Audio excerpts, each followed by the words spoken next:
আপনি আবার দল থেকে পদত্যাগ করে বিএনপি যোগ দিয়েছেন। জি। এখন বিএনপির নেতাকর্মীরা আপনার সঙ্গে আসে কিনা বা থাকবে কিনা এই নির্বাচনে? আচ্ছা, প্রথমত আমরা জোট থেকে ছিলাম, জোটে আছি।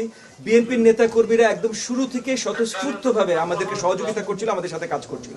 আর এখন স্ট্র্যাটেজিক মানে কৌশলগত কারণে, কারণ নির্বাচনের অনেক বিষয় আশায় আছে, সেগুলো নিয়ে এখন লম্বা আলোচনা আপনাদের সাথে প্রয়োজন আছে বলে আমি মনে করি না।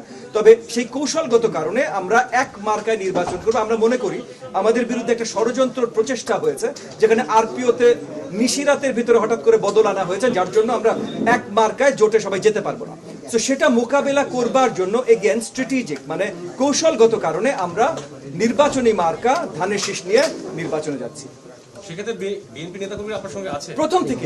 প্রথম থেকে আছে এবং আগামীতেও থাকবেন ইনশাআল্লাহ। আমরা সবাই একসাথে আছি এবং আপনাদের একটা জিনিস মাথায় রাখতে হবে, আমরা কাজ করছি আগামী সরকার নির্ধারণ যেন ঠিকভাবে হয় সেটার জন্য, এবং এই আগামী সরকারের নেতৃত্ব আমাদের সবার মাঝেই একই মত, আমাদের আগামী সরকারের নেতৃত্ব দিবেন জনাব তারেক রহমান।